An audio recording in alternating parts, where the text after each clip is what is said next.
Hello, good morning बच्चों।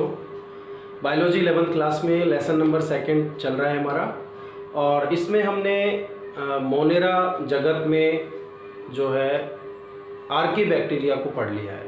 Monera जगत का जो वर्गीकरण करते हैं तो उसको हम 4 भागों में बांट के चलते हैं। जैसा हम पहले लिख चुके हैं कि जो पहला जगत हमारा है मोनेरा जगत,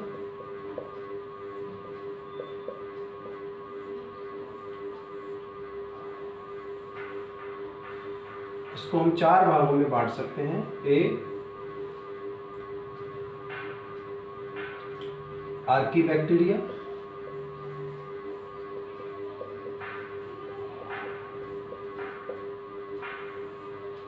जिसमें वो बैक्टीरिया आते हैं जो ऐसी कंडीशन में मिलते हैं जो प्रतिकूल अवस्था होती है, प्रतिकूल आवासों में पाए जाते हैं ये। दूसरा जो प्रकार इसका है वो है यू बैक्टीरिया।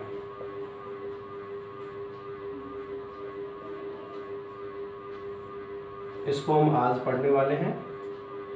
यू बैक्टीरिया क्या होते हैं? वास्तव में ये वास्तविक बैक्टीरिया हैं। ये जो यू बैक्टीरिया हैं इनकी हम विशेषता देखें तो ये वास्तविक जीवाणु हैं। यानी जब हम जीवाणुओं की बात करते हैं तो वो जीवाणु जो वास्तविक जीवाणु है वो यू बैक्टीरिया है। ये तो आद्य यानी प्राचीनतम जीवाणु होते हैं, ये वास्तविक जीवाणु होते हैं। और इनके जो विशेषताएं हैं कि ये सबसे पहले तो एक कोशिकीय होते हैं,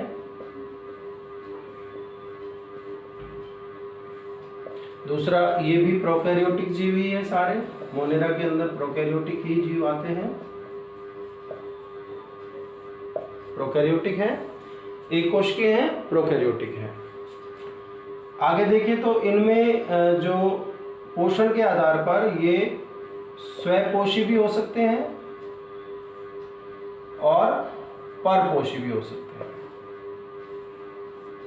स्वपोषी परपोषी दोनों प्रकार के होते हैं वास्तविक जीवाणु जो हैं। इनकी जो कोशिका भित्ति है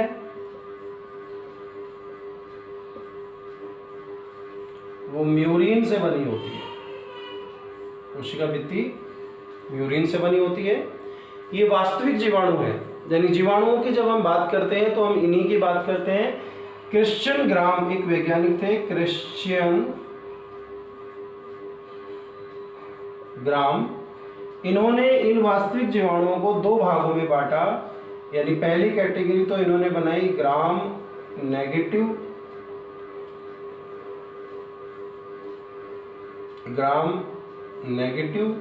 और दूसरी कैटेगरी ग्राम पॉजिटिव। यानी जीवाणु 2 प्रकार के होते हैं। क्रिश्चियन ग्राम के नाम से जो ग्राम शब्द है उनके नाम का पीछे का, उसी के आधार पर एक तो ग्राम नकारात्मक और ग्राम धनात्मक 2 प्रकार के जीवाणु होते हैं क्रिश्चियन ग्राम के अनुसार। तो ये हम किसी दिन और डिस्कस कर लेंगे। ग्राम नेगेटिव ग्राम पॉजिटिव का हम पता कैसे लगाते हैं। जब इनको अभिरंजन करते हैं यानी इन विशिष्ट रसायनों से रंगते हैं तो अगर ये रंगने पर पिंक कलर के दिखाई दें, पिंक कलर के दिखाई दें तो ये नेगेटिव होते हैं, और ये जो है ये पिंक कलर के दिखाई देते हैं। और अगर ये पर्पल कलर के यानी बैंगनी रंग के दिखाई देते हैं तो ये ग्राम पॉजिटिव होते हैं। इनको अभिरंजन करने की एक विधि होती है। ये जो वास्तविक जीवाणु है इनके आवास की अगर हम बात करें तो ये आवास में सभी स्थानों पर लगभग पाए जाते हैं। यानी प्रतिकूल आवासों को छोड़कर सभी आवासों में, यानी कि ये जल में भी मिल जाते हैं, ये स्थल पर भी मिलते हैं, ये स्थल पर यानी मृदा में भी मिलते हैं, ये वायु में भी मिलते हैं, ये जंतुओं में भी मिल जाते हैं, और ये पादपों में भी मिल जाते हैं। इवन हमारी भी आंत्र में ई कोली नामक जीवाणु पाया जाता है। ई कोली नामक जीवाणु पाया जाता है कहाँ? आंत्र में। तो इस तरह से कह सकते हैं बच्चों कि ये सभी स्थानों पर पाए जाते हैं। इनका कोई पर्टिकुलर अपन कहें कि एक आवास होता है ऐसा नहीं होता है, सभी स्थानों पर पाए जा सकते हैं। जल में भी, थल में, मिट्टी में भी, वायु में भी, पादपों के अंदर भी और जंतुओं के अंदर भी। तो आवास में सभी जगह पर पाए जाते हैं।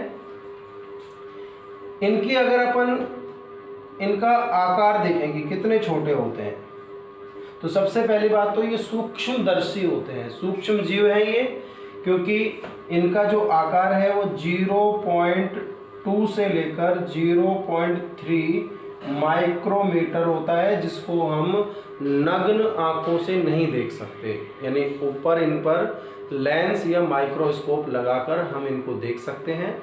यानी ये सूक्ष्मदर्शी होते हैं। कैसे होते हैं? सूक्ष्म होते हैं, इसलिए इनको सूक्ष्म जीव कहते हैं, और इनको सूक्ष्मदर्शी की सहायता से देखा जा सकता है। लेकिन एक जीवाणु ऐसा भी है जिसका नाम है थियोमार्गिरेटा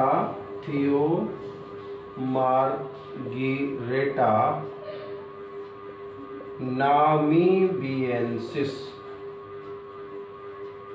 ये जीवाणु जो है इसका साइज होता है 750 माइक्रोमीटर, यानी इसको नग्न आंखों से देखा जा सकता है। ये सबसे बड़ा जीवाणु है, सबसे बड़ा जीवाणु।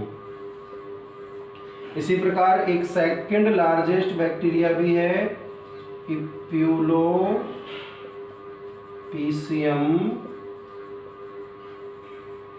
फिसेलसोनी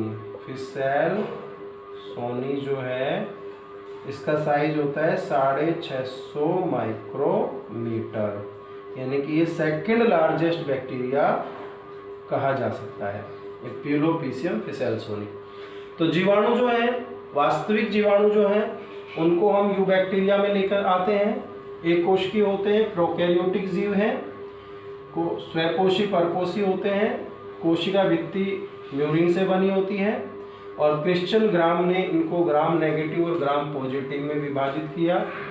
सभी आवासों में मिल जाते हैं, जल में, थल में, वायु में, जंतुओं के शरीर में, पादपों में। आकार इनका सूक्ष्म होता है, 0.2 से 0.3 माइक्रोमीटर, लेकिन थियोमार्गिरेटा नामीबियंसिस जीवाणु 750 माइक्रोमीटर साइज का होता है, सबसे बड़ा जीवाणु है। इप्यूलोपीसियम फिसेलसोनी जो दूसरा सबसे बड़ा जीवाणु है, 650 माइक्रोमीटर इसका डायमीटर होता है। आंत्र में एक जीवाणु मिलता है, ई कोली, ईस्चीरिया कोली नाम का जीवाणु आंत्र में पाया जाता है। इनके अगर हम आकृति की बात करें तो आकृति के आधार पर इन वास्तविक जीवाणुओं की आकृति जो है वो गोलाकार भी हो सकती है, जिसको कोकाई बोलते हैं,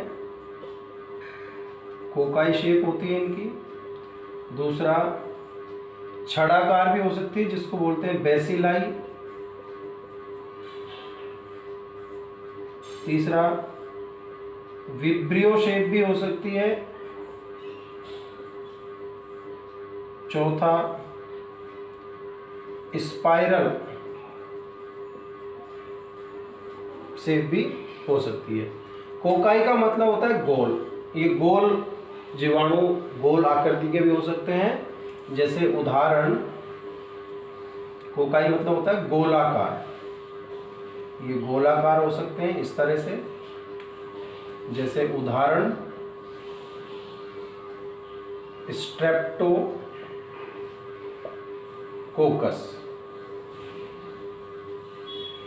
कोकस शब्द काम में लिया जाता है गोल आकृति, तो गोल आकृति के भी होते हैं जीवाणु। जीवाणु छड़ाकार भी होते हैं, छड़ की आकृति के इस तरह से, और छड़ाकार जीवाणु जो होते हैं उनको अपन बेसिलाई बोलते हैं, जैसे दही में पाया जाने वाला लैक्टोबैसिलस जीवाणु। तो बेसिलस या बेसिलाई का मतलब होता है छड़ के समान आकृति के, तो गोल भी हो सकते हैं, छड़ के समान आकृति के भी हो सकते हैं ये। विब्रियो का मतलब होता है कोमाकार, कोमा की आकृति में भी हो सकते हैं, जैसे अपन कोमा लगा देते हैं इस तरह की, तो कोमा की आकृति के भी होते हैं। उदाहरण विब्रियो कोलेरी। ये जो जीवाणु है ये हेजा रोग उत्पन्न करता है। इसी प्रकार से स्ट्रेप्टोकोकस न्यूमोनी जो जीवाणु है वो न्यूमोनिया रोग उत्पन्न करता है। न्यूमोनी, स्ट्रेप्टोकोकस न्यूमोनी जो है वो न्यूमोनिया रोग उत्पन्न करता है। विब्रियो कोलेरी से हेजा रोग उत्पन्न होता है। ये स्पाइरल शेप में भी होते हैं। स्पाइरल का मतलब होता है कुंडलित, इस तरह से। और इसका उदाहरण हम ले सकते हैं स्पाइरिलम। तो इस तरह से ये जो जीवाणु हैं इनकी आकृतियां विभिन्न विभिन्न प्रकार की हो जाती हैं। पहला कोकाई, दूसरा बेसिलाई, तीसरा विब्रियो, चौथा स्पाइरल। और ये आकृतियों के आधार पर हम इनके नाम भी लेते हैं। कोकाई जो गोलाकार है, उदाहरण स्ट्रेप्टोकोकस न्यूमोनी। छड़ाकार जो छड़ के समान आकृति के होते हैं, लैक्टोबैसिलस, जैसा कि दही में मिलने वाले लैक्टोबैसिलस जो जीवाणु हैं वो किस आकृति के होते हैं? छड़ के समान आकृति के होते हैं। विब्रियो का मतलब होता है कोमाकार, कोमा की आकृति का जो जीवाणु है वो है विब्रियो कोलेरी। और जो स्पाइरल शेप का जो जीवाणु होता है, कुंडलित आकृति होती है, उसका उदाहरण है स्पाइरिलम। तो बच्चों ये यू बैक्टीरिया जो है उसके बारे में हमने देखा कि यू बैक्टीरिया वास्तविक जीवाणु होते हैं। कोकाई शेप के भी हो सकते हैं, ये छड़ाकार भी हो सकते हैं, ये विब्रियो यानी कोमाकार भी हो सकते हैं, और ये स्पाइरल यानी कुंडलित भी हो सकते हैं। ये जो जीवाणु है यू बैक्टीरिया, ये वास्तविक जीवाणु है और इनके हम आर्थिक महत्व यानी हमारे लिए क्या इनके लाभ हो सकते हैं और क्या इनकी हानियां हो सकती हैं, अगर हम दोनों को डिस्कस करें तो इनको बोलते हैं आर्थिक महत्व। लाभ बहुत सारे होते हैं, जीवाणुओं के लाभ बहुत सारे हैं, सबको हम नहीं लिख सकते, लेकिन मुख्य मुख्य लाभ जैसे हैं, जैसे ये दूध से दही निर्माण में भी सहायक होते हैं। जैसे उदाहरण के रूप में लैक्टोबैसिलस, दूध से दही बनाने वाला जीवाणु है। डेयरी क्षेत्र में इनका इस्तेमाल हम कर सकते हैं। बहुत से एंटीबायोटिक्स यानी जो दवाइयां हैं वो भी जीवाणुओं से हम बनाते हैं। जैसे स्ट्रेप्टोमाइसीज से स्ट्रेप्टोमाइसिन नामक दवाई अपन मेडिसिन एंटीबायोटिक बनाते हैं। इनसे बहुत सारे केमिकल भी हम प्रोड्यूस करते हैं, जैसे लैक्टिक एसिड। लैक्टिक एसिड जो हम बनाते हैं वो जीवाणु से बनाते हैं, लैक्टोबैसिलस से। इसके अलावा भी इनके बहुत सारे लाभ हैं, इंडस्ट्री क्षेत्र में भी हैं। पौधों के लिए जो हम कीटनाशी या इस तरह की जो दवाइयाँ बनाते हैं, जैसे आपने सुना होगा एक पौधा होता है बैसिलस thuringiensis नाम का, जीवाणु से जीन निकालकर और उनको पौधों को विकसित किया जाता है, जिनको जेनेटिकली मॉडिफाइड पौधे या बीटी पादप बोलते हैं। तो बीटी पादपों का विकास भी इन बैक्टीरिया से कर सकते हैं। हानियों की बात करें तो हानियाँ भी इनकी बहुत ज़्यादा होती हैं। जैसे सबसे प्रमुख है ये रोग उत्पन्न करते हैं। क्या उत्पन्न करते हैं? रोग। पादपों में भी रोग उत्पन्न करते हैं और जंतुओं में भी रोग उत्पन्न करते हैं। जंतुओं में जो प्रमुख रोग हैं, जैसे अपन देखें हेजा, इसके द्वारा हो रहा है, विब्रियो कोलेरी के द्वारा, जैसे न्यूमोनिया अभी हम पढ़ चुके हैं, स्ट्रेप्टोकोकस न्यूमोनी के द्वारा, ठीक है। टाइफाइड, साल्मोनेला टाइफी, टाइफाइड जो फीवर है, साल्मोनेला टाइफी। इस तरह से बहुत सारे जीवाणुओं से रोग भी उत्पन्न होते हैं। तो इस तरह से ये रोग भी उत्पन्न करते हैं। इसके अलावा ये भोज्य पदार्थों के संदूषण यानी भोज्य पदार्थों को खराब भी कर देते हैं।